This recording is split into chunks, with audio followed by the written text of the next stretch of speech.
আসসালামু আলাইকুম রহমতুল্লাহ বরকাতুহ আমরা কেন আছো আশা করি আমরা বিকিম ভালো আছো বলে আজের লেসন হইলে অন্য যদি হনে কি যদি সলভ করি ওদের are you free in the অথবা do you have free time তাহলে তুমি যদি এই সময় মাঝে যদি জব দাও ইয়েস আই এম ফ্রি অথবা তুমি যদি হয় yes I have free time and যদি হতে গেলে তোমার তো খেয়াল রাখা হলো তুমি কি হয়ে দিয়া তাহলে ফর এক্সাম্পল তুমি হয়ে তখন দিলা yes I have a free time তোমার হয়ে যদি জানলো আর ইউ ফ্রি তুমি কি ফ্রি আসো না দিলে রে তুমি যদি এসে মাঝে yes I have free time এলে হয়ে যদি জোয়াদ দিলে তোমার সেন্টেন্স ফোন দিল সাইনে তাহলে তুমি হয়ে তখন দিলা ইয়েস তুমি হয়ে তখন দিলা yes I have a free time ঠিক আছে মানে অনর কথা বুঝি পাই যে ইংলিশের মাঝে অনেক কি হচ্ছে ইন্ডিয়ান কিন্তু অনর তো চিন্তা করার তখন দিলা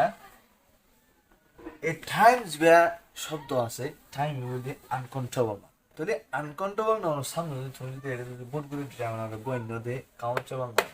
কাউন্টেবল না হলা ইস্তেমাল হতে এই গুলো দিয়ে ডিটারমিনার হবে কেবল ইস্তেমাল হবে কাউন্টেবল না হলা তাহলে তুমি যদি অলরেডি দাদা এটা টাইম হয়ে যাবে আনকন্ট্রোলেবল তাহলে তুমি যদি এটা যদি কি হ এ হয়ে যদি মেনশন করতে দিলে তোমার সেন্টেন্স কি হবো ভুল হবো তাহলে তোমার তো কি করা বলবো yes I have free time তাহলে তোমার তো কি করা বলবো এইবার লেখা বলবো মানে এ ছাড়া অত হরদম দিলা yes I have free time বুঝলে